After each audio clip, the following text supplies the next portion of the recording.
여러분 안녕하십니까. 2018년 12월 10일 월요일 신문사설 비평을 시작하겠습니다. 먼저 국민소득 관련한 동아일보 사설입니다. 12년 만에 소득 3만 달러 클럽 가입, 그 이유가 안 보인다 라고 주장하고 있습니다. 10년 전에 이명박 정권이 747 공약을 내걸었죠. 7% 성장, 국민소득 4만 달러, 7대 경제 강국 뭐 이렇게 했는데 그 전혀 이루어지지 않았죠. 박근혜 정권은 474 또 이렇게 유사한 공약을 내걸었습니다만 전혀 성공하지 못했습니다.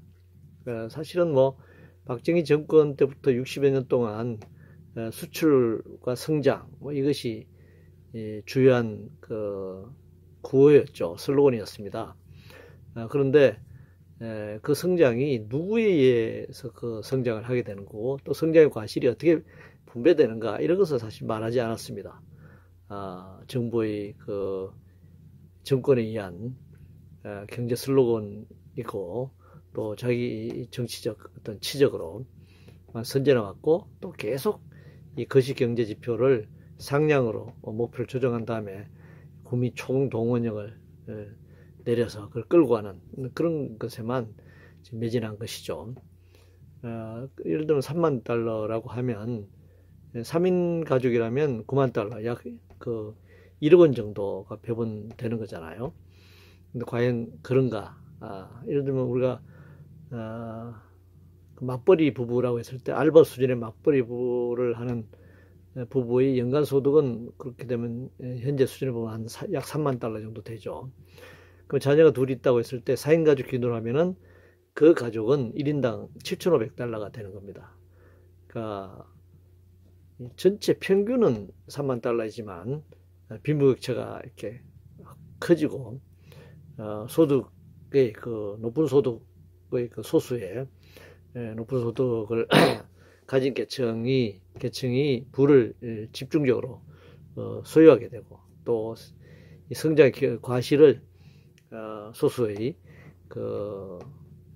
세력들이 부당하게 불평등하게 분배하게 되면 결국은 다수는 평균 1인당 3만 달러라고 하지만 1인당 국민 달러는 1만 불도 되지 않는 광범위한 계층이 존재하게 된다는 것입니다. 사실 정부가 이런 통계를 지금 발표하지 않고 있습니다. 70년대 초반까지 이런 통계가 있었습니다만 국민소득 구간별 가구수라든가 국민의 숫자 이걸 발표해야지만 소득 불평등이 어떻게 되는지를 정확하게 알 수 있죠.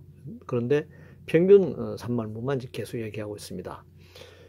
무역의 날에 조선일보는 무슨 일 했다고 수출 자랑, 국민소득 기업하려고 말하는지 라면서 문재인 대통령이 무역의 날에 했다는 거시경제 지표에 관련된 부분을 비판하고 있는데 지금 정권뿐만 아니라 역대 정권은 수출만이 살 길이라면서 수출을 통한 국민소득 증대를 주요한 국정 목표로 삼아왔습니다.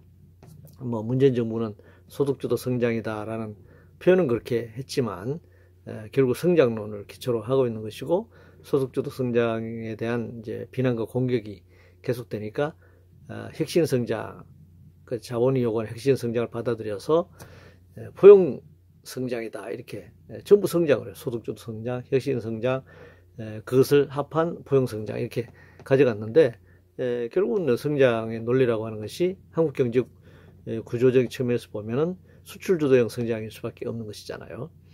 그래서 분배의 문제는 지금 얘기하지 않고 있다. 최저임금 1,060원 인상한 것, 한 10조 원 정도 인상한 걸 가지고 아주 집중적인 타격을 받으면서 그것조차도 지금 후퇴해버린 그런 상황입니다. 코레일 사고와 관련해서 조선일보는 남북 문제 또 정치적으로 코드 인사와 같은 경우를 말하는 것인데 보원 이런 엉뚱한데 정신판 코레일 결국 대형 사고를 초래했다. 중앙일보는 공포의 KTX 사고 정부는 코레일 경영 탈선부터 정비하라. 동아일보는 아찔한 KTX 탈선 코레일 총체적 난맥이 부르는 예견된 사고다. 한국경제신문은 이딴 KTX 사고 나사 풀린 공기업 현주소 아닌가. 매일경제신문은 급기야 KTX 탈선까지 코레일 왜 일어나 하면서 이제 근본 대책을 요구하고 있고 문화일보는 코레일 무능 코드 인사 전면 교체하면 참사 부른다. 물론 뭐 어제 그 코레일 사장이 전격 이제 사표가 수리됐죠. 근데 이제 결국 코드 인사 때문에 그렇다 이런 주장을 하는데 뭐 코드 인사만 가지고 이걸 전체를 해석할 수는 없는 것이죠. 사실 우리가 SOC 투자라든가 이 300km를 이제 달리는 건데 이 취약한 토대 위에 앞만 보고 달리는 속도가 낳는 필연적 결과죠. 그래서 이게 우리가 고속도로에도 속도가 있는데 과속을 하게 되면은 위험한 상황에 대처가 잘 안 되는 겁니다. 물론 뭐 KTX 시속 300km 자체가 과속이란 측면이 아니라 이 그 인프라를 구축해 나가는 속도가 있는 것인데 이것이 지금 그 속도를 따라가지 못하는 조건들 때문에 이런 사고가 빈발하고 있다. 그러니까 SOC 투자를 어떻게 늘려나갈 것인가, 기술 인력을 어떻게 양성하고 확보해 나갈 것인가, 안전 요원을 어떻게 배치할 것인가. 사실 노무현 정권 때부터 그 시작됐던 논란이었습니다만은 KTX 여성문 같은 경우에 비정규직 정규직화하지 않았잖아. 결국은 10년 넘게. 그 이유가 KTX 여성문은 안전요원이 아니다라는 이유였습니다. 그러니까 이번에 강릉선 사고의 경우에도 그 안전요원이 팀장 딱 한 명뿐이었잖아요. 그래서 보니까 방송에도 나왔는데 마침 뭐 휴가 가던 군인이 이제 귀대하던 군인들이 막 승객들을 구조하는 이런 것을 우리가 볼 수가 있었습니다. 그래서 이 아웃소싱, 외주화, 비정규직화, 이런 것들이 종합적으로 봐야 되는 거지. 뭐 코드 인사 몇 명 바꾼다 그러면 코드 인사를 그 정부의 이 지금 대통령, 지금 정부 여당의 정권과 전혀 무관한 사람, 그냥 기술적으로 그러면은 기술 전문가인 사람을 코레일 사장으로 세우면은 현재 이런 그 불안전 문제가 다 해소될 수 있을까요? 그렇지 않습니다. 총체적인 부분의 점검이 필요하다 그렇게 생각합니다. 그 코드 인사만 가지고 자꾸 얘기하는 것은 정치적 공세일 뿐이다라고 하는 것입니다. 이 주한미군 주둔비용 관련해서 문화일보는 미군 주둔비 대폭 정액 요구와 문정부 안보 외교 역량 이런 제목의 사설에서 미국 정부는 총액 50% 인상의 12억 달러로 타결하는 방안을 추진하고 있다고 하는데 이게 뭐 어떤 근거에서 이런 기준으로 12억 달러를 얘기하는 것인지 모르겠지만 얼마 전에 국방부라든가 또 이 주한미군 주둔 비용을 반대하는 시민사회단체, 평화단체 쪽에서 분석된 자료들을 보면 직간접적 비용을 포함해서 우리가 연간 주한미군 주둔 비용 5조 원 이상을 지금 부담하고 있고 미국이 한 1조 원 정도 부담하고 있는, 그러니까 우리가 5배, 미국의 5배 정도 부담하고 있는 것으로 나타난 바가 있습니다. 주둔군 지휘협정, 소위 말하는 소파협정에 따르면 주한미군 주둔 비용은 미국이 다 부담하게 돼 있는 겁니다. 그런데 전 세계에 뭐 수백 개의 미군 기지가 있지만 상당수는 미국이 부담하는데 한국과 일본만이 이렇게 미국이 아니라 한국과 일본이 부담하는 이런 이제 불평등한 그런 상황입니다. 그래서 소파협정은 이제 이게 미국이 부담하게 돼 있는데 이 특별협정이라는 별도 협정을 통해 가지고 한국의 주둔 비용을 계속적으로 강압적으로 요구하고 있는 것이죠. 그런데 뭐 이 문재인 정부가 외교 안보 역량을 동원해서 그럼 이 주둔비를 깎을 수 있느냐 하는 문제입니다. 한미동맹을 뭐 그냥 신주처럼 모시고 있는 것이고, 특히 한반도 비핵화에 있어서 문재인 정부가 북미 간 협상을 중재자 역할을 하면서 미국의 북한에 대한 제재 완화라든가 또 종전선언이라든가 이런 부분에 대해서는 중재를 계속 해오는 과정에서 미국 트럼프 정권의 그런 압박이나 요구를 강하게 이게 부정하지 못하는 그런 상태에 있는 것이죠. 그러다 보니까 뭐 예를 들면 한미 FTA 재협상 문제도 그렇고 이 한국 GM 뭐 8,100억 공적 자금 투입해 주는 것도 그렇고, 미국 요구가 일방적으로 지금 요구를 수용하고 있는 그런 그 불평등한 외교 관계, 종속적 외교 관계, 이것이 지금 계속적으로 확대되고 있다라고 지적할 수 있겠습니다. 신산업과 관련해서 한국경제신문은 소비자 가치 아닌 공급자 보호로 신산업 질식 집단 자유다라는 제목을 사설해서 4차 산업혁명 시대인데, 이때는 경쟁자 개념이 바뀌어 인터넷 서비스 회사 구글이 세계 첫 자율주행 택시 상용 서비스를 시작했다는 거죠. 그러니까 인터넷 회사가 이런 자율주행 택시 상용 서비스를 이제 하는 것이니까, 업무 영역이라든가 또 전 세계적으로 하는 것이니까 국경, 이것이 다 사라진 무한 경쟁 시대라는 거죠. 이런데 한국에서는 기존 식구들의 철밥통을 지켜주겠다는 것은 시대착오적이다, 이렇게 비판하고 있고, 매일경제신문도 진통 끝에 출발한 카카오 카풀 공유경제 살려보라 이렇게 얘기를 하고 있는데, 사실 이 공유경제가, 여기서 말하는 공유경제는 우리가 이 자본주의에서의 이 생산, 뭐 소유의 측면에서 또 생산과 분배 측면에서 공유하고 좀 다른 측면이긴 한데요. 여하튼 이 카카오 카풀 이제 이 부분을 이제 공유경제라고 지금 설명하고 있는데, 뭐 4차가 됐든 뭐 그 이상 5차, 6차가 됐든 이 산업혁명의 결과가 혁명의 결과가, 기술혁신의 결과가 기존의 삶을 파괴하는 것이라면은 그 기술혁신이나 산업혁명의 목적이 뭐냐라고 하는 것입니다. 그것은 기존의 삶을 파괴한다. 그러면 소수자본의 이윤을 극대화시키는 것 말고는 다른 목적이 없는 것이죠. 소수자본의 이 새로운 산업을 투자하는 그런 자본이 엄청난 부를 극대화하면서 기존의 삶의 그 영역에 있는 사람들을 일자리를 빼앗고, 또 그 다수를 빈곤하게 만든다면 신산업의 목적이라고 하는 것이 착취 수탈 말고 도대체 목적이 무엇인가, 이게 묻지 않을 수 없는 것입니다. 정부 예산과 관련해서 한국경제신문은 초팽창 예산, 삭감은커녕 여와 퍼주기 경쟁한 한국다 이라면서 남북협력기금 선심성 복지 이걸 깎지 못했다라고 비판하고 있고요. 매일경제신문은 지역구 예산부터 챙긴 여야 실세들의 후한 무치라며 비판하고 있습니다.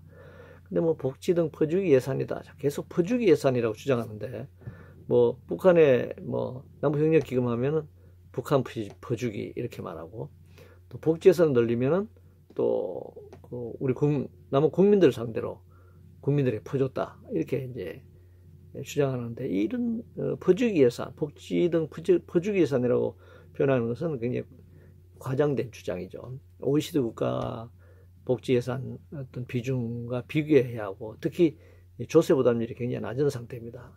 이번에 뭐 프랑스에서 이 혁명적 그런 이제 국민들의 저항이 일어나지 않았습니까? 그랬을 때 이제 마크롱이 사실 항복했습니다. 최저임금도 인상하고. 근데 최저임금 인상분을 중소영세 상공인들에게 부담시키는 것이 아니라 정부 예산으로 최저임금 인상분을 부담하겠다. 근데 조세 부담률이 우리에 비해서 굉장히 뭐 2배나 가까운 굉장히 높은 수준의 조세 부담률을 갖는 거죠. 그렇기 때문에 뭐 복지 예산을 무슨 퍼주기다 이렇게 얘기할 것이 아니라 조세 부담률을 높이고, 그리고 국가가 책임져야 할 그런 것들을 책임지는 그런 측면에서 정부 예산을 책정하고 배분해야 한다. 그리고 뭐 이 지역구 예산 챙긴 거, 이거는 뭐 그동안 이제 쪽지 예산이라고, 요즘은 카톡 예산이라고도 이제 부르던데, 국회에서 어떤 장자리에 있는 사람들, 자기 지역구에 예산 챙기는, 정말 국회의원이라고 하면 국가 전체, 국민 전체 우선사업 이런 곳에 예산을 먼저 분배해야 되는데, 배분해야 되는데, 자기 지역구로 예산을 먼저 빼돌려 가지고 자기 재선을 노리는 지역구 국민들에게 자기 의정활동의 성과를 이렇게 과대 선전해가지고 재선을 노리는데 활용하는 이건 거의 횡령에 가까운 거죠. 그래서 이걸 막을 수 있는 방법은 지금 현재로는 없습니다. 지역구 국회의원 선출 제도를 없앨 수밖에 없습니다. 최근에 이 선거제도 관련해서 동아일보는 민주한국당 선거제도 개혁 발목 잡지 말라라는 제목의 사설에서 연동형 비례대표제 이거 도입해야 된다 이제 주장을 하고 있는데, 거대 보수 양당이 이 제도를 왜 도입하겠습니까? 이걸 도입하면 현재 상태에서 지금 더불어민주당이나 자유한국당의 지역구 국회의원 의석이 줄어들 수밖에 없는데요. 소수 정당에게 더 연동형 비례대표제로 자리를 배분해 준 말이죠. 그러니까 자기 배지를 떼는 제도를 지금 국회 배지를 단 사람들이 하겠습니까? 하지 않을 것 같아요. 그런 의사는 없어 보입니다. 그래서 소수 정당들은 연동형 비례대표제보다는 지역구 국회의원 제도를 전면 폐지하는, 그래야 국민들로부터 설득력을 얻지 않을까요? 그래서 저는 비례대표제를 주장해야 한다 그렇게 생각합니다. 그리고 뭐 국회의원 숫자 늘리는 것, 이런 방식으로 소수 정당들이 국회의원 비례대표를 좀 늘리면, 현재 이 300명, 360명으로 늘리고 비례대표를 100명으로 하면 소수 정당들이 비례대표 국회의원 몇 명씩 더 늘어나지 않겠냐, 이런 식의 꼼수나 부리고 있어서는 이 정치제도 개혁이 불가능하다 이렇게 생각합니다. 국회의원 숫자를 늘리는 문제가 아니라 국회의원 선출 제도 자체를 근본적으로 바꾸는, 지역구 국회의원 제도를 완전히 폐지시키고 저는 비례대표제로 선출하는, 1948년에 재헌의회 그 우리나라 헌법을 만들었던 재헌의회 국회의원이 198명이었습니다. 그러니까 숫자가 많다고 얼마나 헌법이 뭐 물론 지금 시대는 맞지 않는 내용으로 개헌이 돼야 되지만, 그러나 핵심 골격이나 토대를 보면 훌륭한 헌법을 만들었습니다. 특히 12월 10일이 세계 인권선언이 발표된 지 70년 되는 해고, 또 우리가 재헌의 헌법도 70년 전에 만들어졌는데 세계 인권선언 내용을 상당수 거의 우리나라 헌법이 담고 있습니다. 굉장히 훌륭한 헌법이었습니다. 그런 법을 198명이 만들었단 말이죠. 지금 300명이 정말 제대로 된 법을 지금 만들고 있나요? 그래서 숫자를 늘리는 방식으로는 불가능하고, 지역구 국회의원 제도를 그대로 두는 상황에서는 우리나라 정치개혁이 불가능하다 이렇게 생각합니다. 김정은 답방과 관련해서 조선일보는 김답방 날짜도 일정도 깜깜이 이래서야 비핵화논의 되겠나라는 제목의 사설에서 김정은 답방으로 한반도 비핵화가 논의되거나 해결되지는 않는다고 생각합니다. 이건 당연히 비핵화는 북미간 협상에 지금 달려있는 문제고 지금 교착 상태에 있는 것이죠. 그리고 문재인 대통령 답방의 방북에 따른 답방이고, 그동안에 이 판문점 선언이라든가 평양 선언, 그리고 남북 군사합의 동안 여러 가지 조치들, 남북 교류 협력과 관련된 이산가족 상봉 문제라든가 수없이 많은 남북 간의 과제들이 있습니다. 이런 것들을 계속 자주 만남으로써 해결해 나가고 진척시켜 나가야 되는 것이죠. 그래서 답방을 연말까지 약속했으면 답방을 하면 되는 겁니다.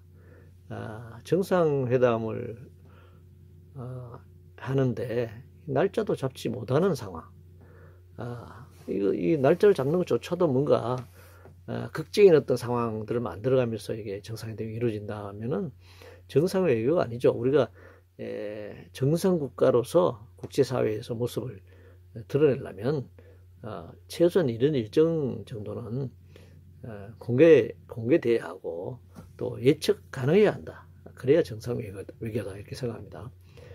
짜맞추기 수사 관련해서 중앙일보는 삼성 장군을 극단으로 내몬 특정인 짜맞추기 수사, 최근에 전 기무사령관이 이제 수사 조사를 받는 과정에서 뭐 자살한 사건이죠. 만약 그 검찰이 짜맞추기 수사를 했다, 뭐 이 중앙일보 주장대로 그게 사실이라면 검찰이 책임을 물어야 합니다.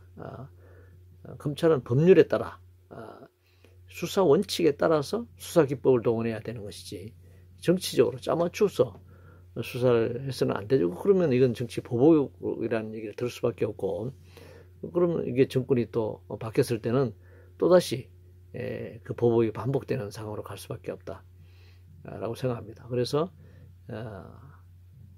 형법이라든가 형사소송법이라든가 그 관련 법률, 물론 헌법에서 기초했을 때 헌법에 따라서 관련법에 따라서 그리고 거기에 따른 수사 원칙에 따라서 수사를 해야 한다 그렇게 생각합니다. 한국경제 문제와 관련해서 중앙일보는 한국경제 국가 비상사태 장하준의 진단 세계 들어야 한다. 문화일보는 홍 부총리 경제 비상사태 직시하고 정책 시정 나서야 한다 라면서 문재인 정부의 공정경제 소득주도 성장 포용 성장이 아니라 지금 홍 부총리 신임 총리는 이거 기조를 유지하겠다고 했잖아요. 그런데 이제 문화일보는 기존의 방식이 아니라 이 정책을 시정하는 새로운 성장 동력. 그동안에 자본신문들이 주장해왔던 거는 규제 완화죠. 규제 완화. 재벌 대기업에 대한 규제 완화와 정부 정책적 지원, 그리고 노동법 개혁, 최저임금 삭감이라든가, 노동시간 연장, 이렇게. 노동자도 더 쥐어짜고 재벌들에게 규제 완화시켜주면 성장 동력이 생겨가지고 기업의 길을 불어넣어주면 투자를 늘릴 것이고 일자리 늘어나고 경제 성장한다. 이런 주장을 지금 반복하고 있습니다. 근데 한국 경제가 비상사태가 아닌 적이 얼마나 있었죠? 지난 60년 넘도록 박정희 군사독재 정권 시절에 이 고도경제 성장 시기에는 국가 총동 운영을 내리기 위해서 계속적으로 위기를 조장했죠. 안보 위기, 세계 경제 위기, 여러 위기를 조장한 측면도 있고, IMF 외환위기와 같은 그런 상황은 실제적으로 경제가 굉장히 어려운 또 조건도 있었습니다. 그것도 업무설에 의하면은 미국을 비롯한 서방 세계의 그 자본 유출에 따른 한국 경제 하부 구조, 펀더멘탈이라고 하는 그 토대는 건실했지만 금융의 흐름을 일시적으로 차단함으로써 말하자면 한국 경제의 몸은 건강한 몸인데 피의 순환을 일시적으로 막아버리거나 아니면 피를 일시적으로 빼내버려 가지고 그 몸이 건강한 몸도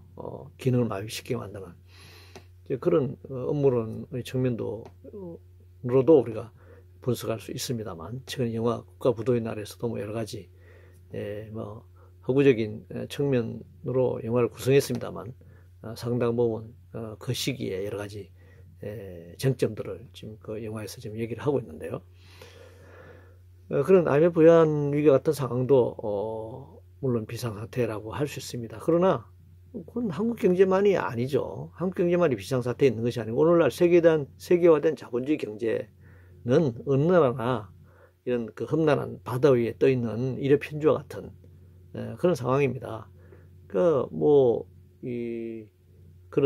자본이 세계화된 신자유주의 그런 자본주의가 아니라면 한 국가 단위, 그것은 호수나 강물의 출렁임 정도, 호수나 강물도 바람이 불면 물이 출렁이지 않습니까?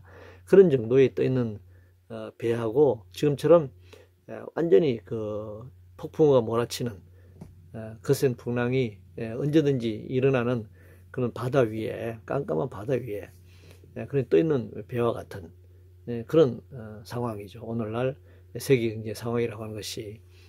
그리고 특히 한국 경제는 이런 자본주의의 세계 경제 상황도 있고, 또 자본주의 또 전지구적 저성장 시기잖아요.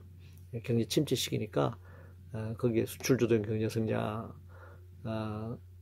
이렇게 한국 경제를 끌어왔던 그런 측면에서 보면 한국 경제 성장 자체가 별도로 이런 자본주의 체제의 구조적인 문제, 또 전지구적 저성장 문제라든가 경기 침체와 별도로 한국 경제가 독자적으로 그냥 고고하게 성장할 수만은 없는 것이다.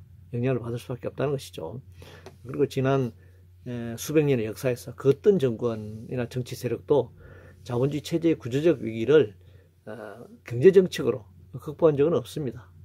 미국이 1929년 세계 대공황 같은 경우에도 그 공황이 금은 금요일, 공황이 발생하기 전날까지도 주식은 계속 폭등하니까 주식에 투자하라고 얘기했단 말이죠. 그러나 그 다음날 주식은 완전히 휴지 조각이 되고 세계 대공황의 상황에 1930년 대공황 직면하게 됐고, 그 공황이 극복된 것은 결국은 2차 세계대전이라고 하는 그런 과정을 통해서 수천만 명이 목숨을 잃어야 하는 그런 이 제국주의 전쟁을 통해서 그것이 일시적으로 극복이 됐지만 60년대 말 70년대 초가 되면서 다시 자본주의는 다시 그 위기 상황을 맞이하게 됐고, 지금 뭐 우리가 경험했던 97년 말에 IMF 외환위기라든가 2008년도의 미국발 금융경제 위기라든가, 지금 뭐 한국 경제는 침체하고 있지만 미국 경제 트럼프가 호황이다, 일본도 아베노믹스가 호황이다 이렇게 얘기하지만 미국의 경제 문제도 외환 문제라든가 채권, 주식, 뭐 원유 시장 이런 부분에서 불안정성이 계속 지금 확대되고 있고, 뭐 중국과 미국과의 그 무역 전쟁 문제도 있지만 중국의 고도 성장 문제도 부동산을 비롯한 거품이 굉장히 중국 경제 고도 성장의 한계 측면, 그리고 일본의 아베노믹스 뭐 지금 이 일자리를 구하려고 하는 구직자가 아니라 구인난에 뭐 그 기업하는 사람들이, 그래서 뭐 한국의 젊은이들도 뭐 일본에 가서 취업을 한다든가 하는 이런 이제 얘기들이 막 되고 있는데, 이 일본의 아베노믹스 같은 경우에도 사실은 상당한 경기 부양 정책의 측면, 정권 차원의 경기 부양 정책 측면이 있다는 것이죠. 그래서 그 비정규직 비율이 40%를 넘어가고 있고, 빈부격차가 확대되고 있고, 뭐 일본에서 빈집이 뭐 어마어마하게 늘어나고 있는 노의 그 노인 빈곤이라든가 노인들의 숫자는 늘어나지만 노부장이 잘안 이렇게 후퇴함으로써 소비가 되지 않고, 또 젊은이들은 취업을 한다고 하더라도 비정규직 정금 노동자로 이렇게 취업이 되는 그런 상황들 구조적으로 들여다보면 말이죠. 그래서 그 위기가 항상적으로 내재되어 있는 그런 것을 우리가 볼 수 있습니다. 그래서 이 비상사태라고 얘기하면서 계속적으로 고도성장의 측면에 거시기 지표만으로 끌고 갈 그런 문제가 아니고, 이럴 때일수록 저소득층의 소득을 증대시켜주는 최저임금을 인상시키고, 그래서 내수시장 수출에 문제가 있으면 내수시장을 기본적으로 안정적으로 가져가게 하면서 분배 정책에 치중해야 한다. 뭐 한때 뭐 마크롱이 뭐 정말 엄청나게 노동 뭐 지금 자본의 그 표현대로 노동 개혁을 하고 뭐 노동의 임금을 삭감하고 정말 뭐 마크롱을 얼마나 칭찬했습니까? 그런데 프랑스 노동자, 학생, 민중들이 정말 지금 어마어마한 투쟁을 전개했잖아요. 뭐 지금 조정동을 비롯한 한국의 자본신문들이 민요총 투쟁에 대해서 뭐 엄청난 이제 비판을 가해왔는데, 이번 프랑스 투쟁하고는 비교가 안 되는 거죠. 그런 투쟁을 통해서 최저임금도 인상시키고 유류세도 인하하고 이걸 정부 예산으로 한다는 겁니다. 그것은 조세부담률이 우리의 2배에 가까운 그런 높은 조세부담률을 통해서 이 분배의 측면, 경제가 어려울 때일수록 분배를 해야 한다는 겁니다. 옛날에 흉년이 들면 어떻게 하죠? 부자들의 곳간 있는 곡식을 나누는 것이죠. 그걸 나누지 않으면 폭동이 일어나는 것이니까요. 그런 측면에서 현재 그 자본주의, 한국 경제 위기, 또 자본주의 그 자체 위기를 극복해 나갈 수밖에 없다, 그렇게 생각합니다. 이상으로 2018년 12월 10일 월요일 신문사설 비평을 모두 마치겠습니다.